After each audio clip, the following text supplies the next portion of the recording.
বিসমিল্লাহির রহমানির রহিম। উপস্থিত জেলা পর্যায়ে বিএনপি নেতৃবৃন্দ, উপজেলা পর্যায়ের বিএনপি এবং বিএনপির অঙ্গ সহযোগী সংগঠনের নেতৃবৃন্দ এবং উপস্থিত আমাদের অত্র ইউনিয়নের বিভিন্ন অঙ্গ সংগঠনের নেতৃবৃন্দ এবং মুরব্বীগণ, আসসালামু আলাইকুম। এই হানিফ রোডের সাথে আমাদের একটা আত্মার সম্পর্ক আছে।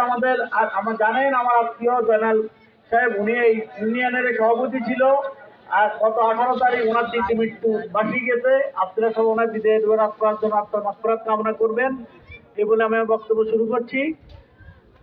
আপনারা জানেন, আপনার মোহাম্মদ শাহজাহান আপনাদের নেতা, আপনাদের লোক।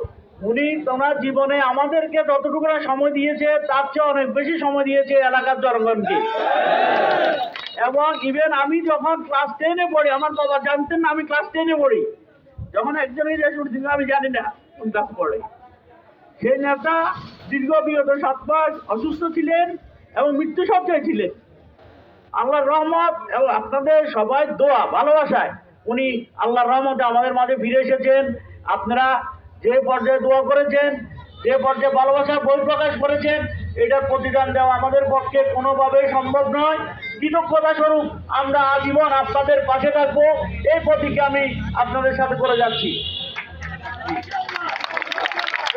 আর এলবানি ইউনিয়ন একটি অনেক বড় ইউনিয়ন এবং আমাদের সদর এবং সুবর্ণচর মধ্যে সবচেয়ে বড় ইউনিয়ন। আমি আশা প্রকাশ করি 25 তারিখে ইউনিয়ন থেকে সর্বোচ্চ লোক ইনশাআল্লাহ উপস্থিতি হবে শাহজাহানকে ভালোবাসা দেখার জন্য। আর এখানে যে ওনারা কিন্তু আপনারা মনে প্রাণে ভালোবাসেন, এটার একটি প্রমাণ। এই এলাকা কিন্তু মালিক উকিলের জন্মস্থান, কিন্তু তারপরেও অতীত সকল নির্বাচনে দানের শীষ এখানে ব্যাপক ভোটে জয়লাভ করেছে। এবং এটা শুধু ভালোবাসার কারণে, ঠিক না? তো ইনশাআল্লাহ 25 তারিখ আপনারা সে ভালোবাসার প্রকাশ দেখাবেন।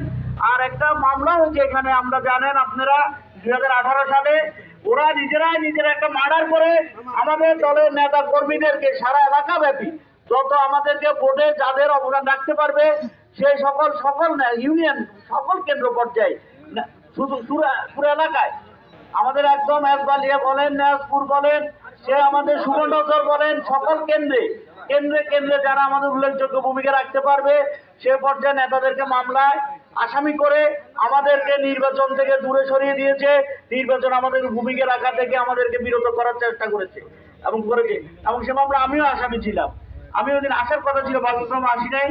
তো তারা নিজেরা যে হত্যা করে, আমিও বললাম হানিফ মার্ডারের ন্যায্য বিচার হবে, যারা মার্ডার করেছে তারাই আসামি হবে, বিচার করা হবে।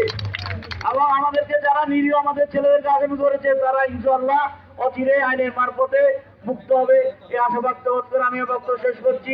ইনশাআল্লাহ 25 তারিখে ব্যাপক লোকের উপস্থিতিতে আপনারা যাবেন। আর আপনাদের যে বিধাভেদ দূরত্ব আছে, ইনশাআল্লাহ আমাদের ব্রাহ্মণ জায়গা আছে, উনি আপনাদের সমন্বয় করে দিবে। আশা রাখি আপনারা সবাই অতীতের মতো একসাথেই অংশগ্রহণ করবেন, এই আশা ব্যক্ত করে আমি বক্তব্য শেষ করছি। আর আপনারা আমাদের